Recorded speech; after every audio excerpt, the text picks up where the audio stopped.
Hello friends, welcome to your own channel daily stock. तो इस video में हम बात करेंगे कि इतने दिनों से बर्गर किंग में आपको या तो अपवर्ड मूवमेंट या डाउनवर्ड मूवमेंट दोनों ही आपको देखने को नहीं मिल रहा है। सिर्फ थोड़ा सा एकदम फ्लैट, मतलब एकदम एक महीने से बर्गर किंग पूरा फ्लैट पड़ा हुआ है। और इसके पीछे का कारण क्या है, तो ये पूरी जानकारी मैं आपको इस वीडियो में देने वाला हूं। तो आप इस वीडियो को एंड तक जरूर देखिएगा।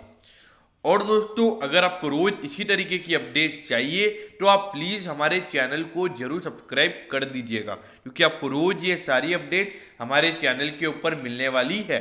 चलिए शुरू करते हैं। तो ये देखिए, क्वेश्चन आता है why burger king share is not rising, मतलब वो ऊपर क्यों नहीं जा रहा है, मतलब नीचे भी नहीं जा रहा है और ऊपर भी नहीं जा रहा है। तो इसके पीछे का रीजन क्या है? देखिए, सबसे पहले 14-15 दिसंबर के लगभग बर्गर किंग लिस्ट हुआ था। तो उसके बाद लगभग 31 दिसंबर तक, मतलब लगभग वो 110 के प्राइस के लगभग लिस्ट हुआ था।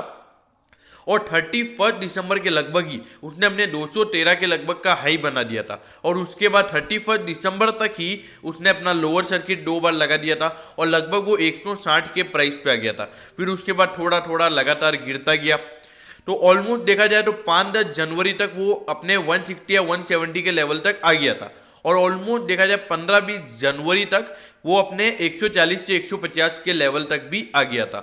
लेकिन उसके बाद अगर आप देखोगे तो जो बर्गर किंग है वो नीचे नीचे ज़्यादा से ज़्यादा 135 तक गया। और 135 से लेके 150 तक वो कब से उसी सर्कल में घूम रहा है। और अगर अभी रिसेंटली आप पिछले 3-4 हफ्तों से देखोगे तो 3-4 हफ्तों से तो वो 140 से लेके 150 के लेवल पे ही रुका हुआ है। और कल या परसों, हाँ परसों के दिन उसमें लगभग 7 या 8% का ऊपर मूवमेंट देखने को मिला। बहुत दिनों बाद, मतलब ऑलमोस्ट एक महीने के बाद उस शेयर में कोई वॉल्यूम में कोई ट्रेडिंग हुई हो ऐसा लग रहा था। तो इसीलिए अब इसके पीछे का रीजन यही था कि पिछले 1-2 महीने से पहले क्या हुआ था कि ऑपरेटर उसमें घुसा हुआ था। मतलब जब उसकी लिस्टिंग हुई तो ऑपरेटर ने उसमें दम के माल खरीदा और शेयर को चढ़ाया, फिर बाद में गिराया। फिर उसके अंदर ऑपरेटर का जो काम था वो ऑपरेटर ने कम कर दिया, मतलब खत्म कर दिया। उसके अंदर फिर ऑपरेटर का कोई भी गेम नहीं बचा था। फिर उसके बाद क्या हुआ, उसके बाद उस शेयर में कोई बचा ही नहीं। ऑपरेटर नहीं बचा, ऑपरेटर ने उस शेयर को छोड़ दिया। अब उसने यूं छोड़ दिया तो अब रिटेल इन्वेस्टर्स इतना शेयर का लेन देन नहीं कर रहे हैं। तो ये मेन अगर देखा जाए तो वॉल्यूम जो भी दिख रहा है वो भी रिटेल इन्वेस्टर्स का ही दिख रहा है। तो अभी ऐसा लग रहा है कि अभी 1-2 दिन में जो इसमें मूवमेंट देखने को मिला है, तो ऐसा लग रहा है कि आने वाले समय में थोड़ा सा बुलिश मोमेंटम यहाँ पे इसका फिर से चालू हो सकता है। अब ऐसा मैं क्यों बोल रहा हूँ, तो ये देखिए, अगर आप देखोगे 140 के प्राइस पे शेयर जैसे ही जाता है तो उसके बाद इसमें एक अच्छी खासा सपोर्ट बन जाता है। फिर वहां से ये फिर से 143 144 के प्राइस तक जाएगा। फिर क्या होगा, फिर वो वहां से वापस गिरेगा। लेकिन जो 144 का एक स्ट्रॉन्ग रेजिस्टेंस बना हुआ था वो तोड़ा, फिर उसके बाद 150 के प्राइस तक गया। तो 150 के प्राइस पे जाने के बाद फिर से टूटा। लेकिन आज देखना दोस्तों, आज भी वो 150 के प्राइस पे गया। तो मतलब 2 बार उसने 150 के प्राइस को टेस्ट कर दिया है। और मेरे ख्याल से अगर तीसरी बार करेगा, मेरे ख्याल से ये तोड़ेगा और आराम से आपको ये 170 या 180 के लेवल बर्गर किंग में देखने को मिल सकते हैं।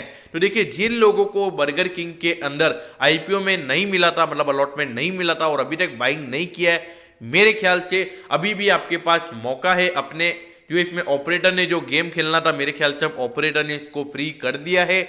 लेकिन अब ऐसा लग रहा है कि जैसे इसमें एकदम से जो कल परसों मुझे वॉल्यूम देखने को मिला है, मेरे ख्याल से अब फिर से इसमें ऑपरेटर एक अच्छी खासी बाइंग करता हुआ नजर आ सकता है।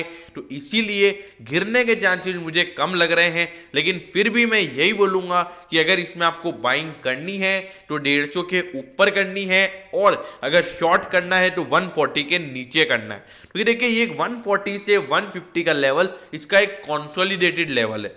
मतलब इसके पास ये इस लेवल के पीछे अगर इस लेवल पे अगर ये रहता है तो ये आगे पीछे ऊपर नीचे घूमते ही रहता है। लेकिन 150 के ऊपर अगर ये अच्छी खासी वहां पे वॉल्यूम देखने को मिलता है तो मेरे ख्याल से एक अच्छा बुलिश मोमेंटम आपको इसमें देखने को मिल सकता है।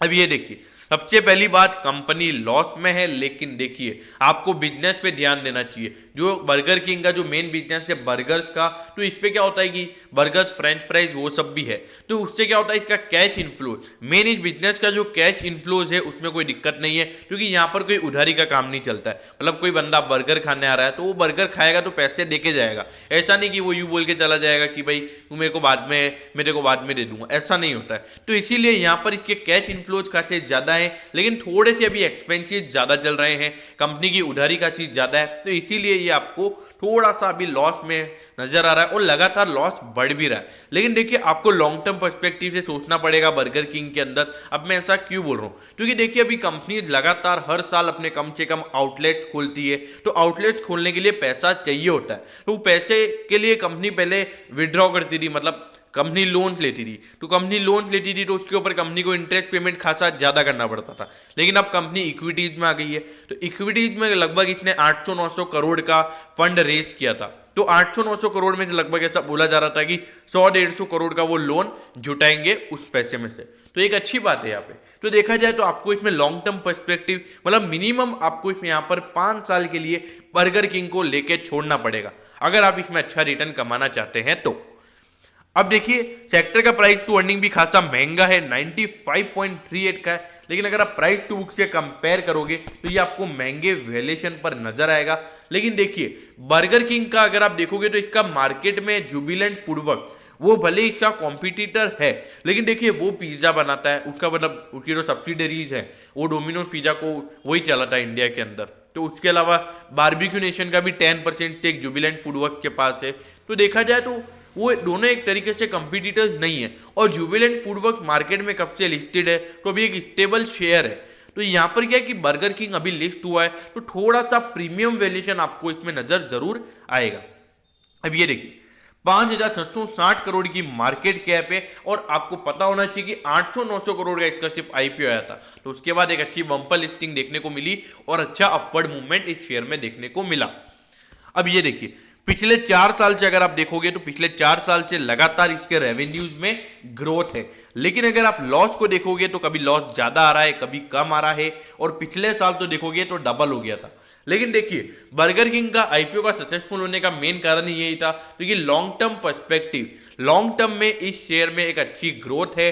क्यों? क्योंकि देखिए अभी ये लगातार क्या आउटलेट खोल रहा है, अब लगातार ये आउटलेट खोलेगा तो इसको खर्चा होगा, नो डाउट। ये यूं की नहीं कि अपना पैसा यूं ही वेस्ट कर रहा है, लगातार आउटलेट खोल रहा है। ये लॉस अभी जो आपको दिख रहा है ना, ये लॉस आने वाले समय में जब प्रॉफिटेबल होगा ना, ये आपके लिए एक बहुत ही बढ़िया साबित होगा। क्यों? क्योंकि तब ये शेयर जब प्रॉफिट में आएगी कंपनी, तो प्रॉफिट में आने के बाद क्या होगा, धीरे धीरे के जो डेट है कंपनी का वो भी अच्छे से क्लियर होगा, और जो कंपनी की बुक वैल्यू होगी उसमें भी एक अच्छा खासा ग्रोथ देखने को मिलेगा। और अगर बुक वैल्यू कंपनी की बढ़ेगी तो कंपनी का शेयर का प्राइस ऑटोमेटिकली बढ़ेगा। अब ये देखिए 148.15 पिछले 2 हफ्ते से मैं शेयर को देख रहा हूं 140 से 150 के लेवल पे खड़ा हुआ है। अगर हाई से कंपेयर करोगे, वैसे हाई से कंपेयर नहीं करना चाहिए क्योंकि वो जो इसने हाई बनाया वो पूरा ऑपरेटर ने शेयर को चढ़ाया था, और बस वो बुल रैली को ऐसे बस रिटेल इन्वेस्टर्स को लूटने के लिए ये शेयर को चढ़ाया गया था, तो इसके हाई पे नजर मत डालिए। लेकिन अभी मैं आपको करंटली जो बता रहा हूं, ये 141 से 150 का लेवल लगातार उसी रेंज में घूम रहा है, और अचानक से इसमें जो बाइंग देखने को मिली है परसों मेरे को लगभग 7-8% की तेजी इसमें देखने को मिली है। ऐसा लग रहा है अगर मार्केट वापिस से पॉजिटिव होता है तो मेरे ख्याल से ये आपको आराम से 150 से ऊपर जाएगा, और अगर ये 150 से ऊपर अच्छे वॉल्यूम के साथ जाता है तो मेरे ख्याल से जल्द ही इसमें आपको अपर सर्किट लगता हुआ नजर आएगा, और हो सकता है कि ये मोमेंटम कुछ 4-5 दिन तक लगातार चालू रह सकता है। तो देखिए शॉर्ट टर्म इन्वेस्टर्स मेरे ख्याल से यहाँ पर 152 की प्राइस पर इसमें बाइंग कर सकते हैं, और शॉर्ट टर्म में टारगेट रख सकते हैं लगभग 180 का। मेरे ख्याल से 180 मिनिमम जा सकता है, लेकिन देखिए कम से कम 1-1.5 महीने का आप इसमें मान के चलिए। वैसे तो अगर इसमें एक अच्छा खासा मोमेंटम हुआ तो ये 3-4 दिन में ही आपको उतना टारगेट अचीव करवा देगा। तो रही बात जिन्होंने लॉन्ग टर्म के लिए बर्गर किंग इंडिया को अभी तक होल्ड कर रखा है या फिर आईपीओ के बाद जिन्होंने बाय किया, मेरे ख्याल से बर्गर किंग इंडिया में बने रहिए, क्योंकि बर्गर किंग इंडिया एक ऐसा शेयर है क्योंकि लॉन्ग टर्म के लिए मिनिमम 5 साल तो रखना ही है आपको। अगर 5 साल के बाद अगर आपकी कोई इच्छा होती है बेचने की तो आप बेच सकते हो, बाकी 5 साल के लिए तो लॉन्ग टर्म के लिए आपको रखना ही है अगर अच्छे रिटर्न कमाने हैं तो। अगर आपने सिर्फ 2 साल के लिए लिया है तो मैं आपको यही बोलूंगा ज़्यादा से ज़्यादा 200-250 का टारगेट रखिए, उससे ज़्यादा का टारगेट 2 साल में मत रखिए। अब रही बात तीसरी, क्या ये सही प्राइस है लॉन्ग टर्म इन्वेस्टमेंट के लिए? देखिए मेरे ख्याल से बर्गर किंग इंडिया अभी जिस तरीके का इसमें जो लिस्टिंग के बाद जो जिसके अंदर बुलिश मोमेंटम देखने को मिला, मेरे ख्याल से ये कभी करेक्ट प्राइस है। यहाँ से नीचे गिरने के चांसेस कम लग रहे हैं क्योंकि मैंने देखा है 140 के लेवल पे जैसे ये जाता है तो एक अच्छी खासी बाइंग देखने को मिलती है। और इसका क्या है कि मेन मार्केट में शेयर्स का सर्कुलेशन ज़्यादा नहीं है, तो इसकी डिमांड जैसे ही बढ़ती है तो ये शेयर सीधा अपर सर्किट मारता है, तो इसीलिए ये एक अच्छी बात है इस शेयर की। तो इसीलिए मेरे ख्याल से इस प्राइस पर भी आप लॉन्ग टर्म के लिए बाय कर सकते हैं। तो दोस्तों मैं होप करता हूँ कि बर्गर किंग इंडिया में आपको बढ़ोतरी देखने को क्यों नहीं मिल रही है ये आपको अच्छे से समझ में आ गया होगा। अगर आपकी कोई भी क्वेरीज हैं तो आप कमेंट सेक्शन में कमेंट कर सकते हैं, मैं ज़रूर आपके कमेंट पर रिप्लाई करूँगा। तो दोस्तों अगर आपको वीडियो अच्छी लगी हो तो प्लीज़ वीडियो को लाइक कर दीजिएगा और रोज़ इसी तरीके की अपडेट्स पाने के लिए चैनल को सब्सक्राइब करना ना भूलें। Okay, thank you, have a nice day.